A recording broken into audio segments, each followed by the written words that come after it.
In the brutal calculus of 1941 aerial warfare, there is one rule that every pilot from London to Berlin knows to be absolute. Speed is life. To survive the sky, you need a machine of aluminum and steel, powered by engines that can scream at 300 miles per hour. You need thick armor plating to stop a 20-millimeter cannon shell and a ceiling high enough to vanish into the clouds. If you fly a plane made of wood and canvas, a relic held together by wire and glue, you aren't a pilot, you are a target. For the German Luftwaffe, this was the undisputed truth. They were the masters of the Messerschmitt Bf 109 and the Focke-Wulf 190. They looked at the biplanes of the previous generation as museum pieces, jokes of history that had no place in the modern age. There was a smug, unwavering certainty in the German officers' mess. If the Soviets sent wood against steel, the wood would burn. But in October 1941, one woman decided to shatter that rule. She didn't just plan to break the laws of physics and engineering. She planned to break the psychological back of the German war machine using the very toys they mocked. Meet Marina Raskova. She is 29 years old, a record-breaking navigator with a face that looks more at home on a cinema poster than a flight line. But don't let the smile fool you. Marina is the first woman to be named a hero of the Soviet Union. She is a woman who once survived 10 days in the Siberian wilderness with nothing but a bar of chocolate and a knife after bailing out of a crashed plane. She is hard, she is brilliant, and she is watching her country bleed. The year is 1941. Operation Barbarossa has torn through the Soviet heartland. The Wehrmacht is at the gates of Moscow. The Soviet Air Force has been gutted on the ground, and every able-bodied man is being fed into the meat grinder of the front lines. Marina realizes that the Soviet Union has a massive, untapped resource, thousands of women who want to fly, fight, and die for their homes. She uses her personal connection to Joseph Stalin to do the impossible. She gains permission to form 3 all-female aviation regiments. The most famous of these is the 588th Night Bomber Regiment. But there is a catch. They aren't getting the new Yak-1 fighters or the Ilyushin IL-2 Sturmovix. They are given the Polikarpov Po-2. This is a crop duster. It is a 1920s design made of plywood and covered in doped polyester. It has an open cockpit. It has no radio, no radar, no parachutes, because the weight of a parachute is weight that could be used for one more bomb. Its top speed? 94 miles per hour. To put that in perspective, the stall speed of a German Messerschmitt, the speed at which it literally falls out of the sky, is about 100 miles per hour.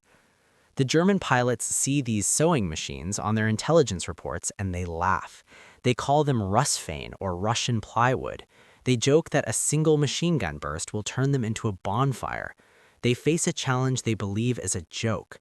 Marina Raskova looks at her young recruits, some as young as 17, and tells them they will not just fly these planes, they will use them to haunt the dreams of the invaders. It is a moonless night near the front lines in the Caucasus. You are a German sentry. You are tired, you are cold, and you feel safe because the nearest Soviet airfield is miles away. Suddenly, the wind whistles. It's a soft, eerie sound, like a broom sweeping across a floor. By the time you look up, the world explodes.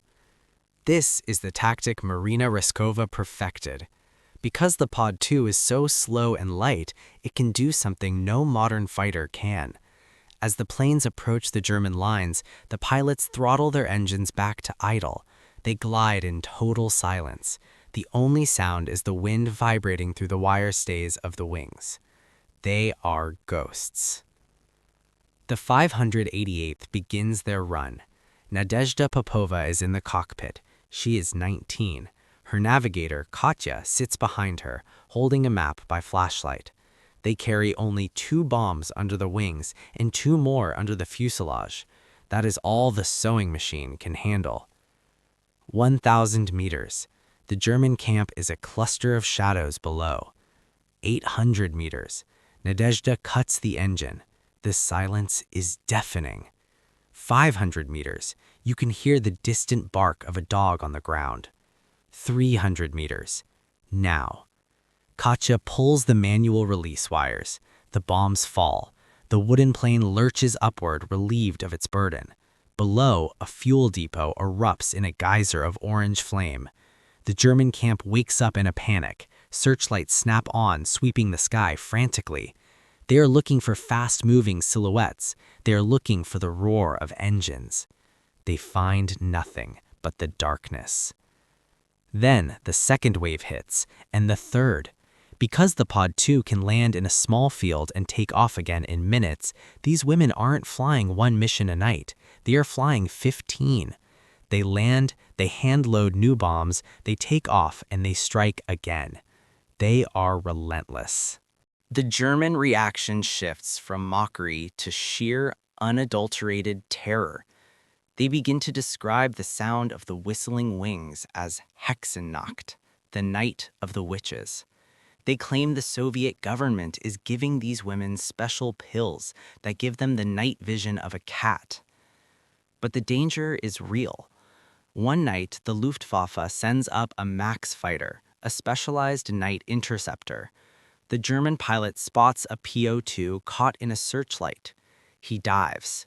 He is moving at 250 miles per hour. The Po-2 is doing 80. The German pilot tries to aim, but he is moving too fast. He overshoots. He turns to try again, but the Po-2 has turned in a circle so tight it's practically pivoting on a wingtip. The German tries to slow down to match the speed, and his engine stalls. He plunges toward the earth while the sewing machine putters away into the fog. If you find this kind of forgotten history as fascinating as we do, we'd be honored if you'd hit that subscribe button. We believe these stories of courage and sacrifice deserve to be told, and by subscribing, you help us ensure they aren't forgotten. The losses, however, start to mount. On one horrific night, a German flak battery discovers the secret. They don't aim for the planes, they create a wall of fire. 4 Po-2s are caught. Because they are made of wood and fabric, they don't just crash, they incinerate. The other pilots have to fly through the charged debris of their friends, the smell of burning canvas filling their open cockpits. Nadezhda Popova returns to base. Her plane has 42 bullet holes in the wings. Her map is shredded. Her flight suit is torn. She gets out, drinks a cup of tea, and demands to be rearmed. She flies her next mission an hour later. By the end of the war, this single regiment has flown over 30,000 missions. They have dropped 23,000 tons of bombs. They have been in the air for over 28,000 combined hours. They have forced the German army to stay awake night after night for years. Every time a German soldier hears the wind whistle, he shakes. Every time a light flickers, he dives for cover. The joke has become a psychological weapon that has broken the morale of the finest infantry in the world. The ripple effect of the Night Witches reaches the very top of the German High Command. General Oberst von Richthofen, a cousin of the famous Red Baron, is forced to divert precious night fighter squadrons from the defense of German cities to the Eastern Front just to deal with women in wooden toys. The Germans are forced to change their entire rear area security protocol. They stop using lights. They stop playing music. They live like moles in the earth. The constant sleep deprivation caused by the 588th's nuisance bombing leads to a documented spike in German mental breakdowns and friendly fire incidents. What the Germans didn't know was that these women were doing more than just dropping bombs. They were proving a strategic point that the Soviet High Command had long doubted, that women could handle the most grueling, high-tempo combat operations in history. Because of the success of the 588th, more women were pushed into tank crews, sniper teams, and frontline medic roles. By the time the war reaches 1945, the Night Witches have participated in the liberation of Poland and the final push into Germany. They are no longer mocked. Any German pilot who survives an encounter with them is looked at with pity by his peers. To be shot down by a Po-2 was the ultimate humiliation, a career-ending disgrace. Marina Raskova did not live to see the final victory. She died in a crash in 1943 while leading her regiment to the front in a heavy snowstorm. She was given the first state funeral of the war, but her girls, her witches, carried her memory all the way to Berlin.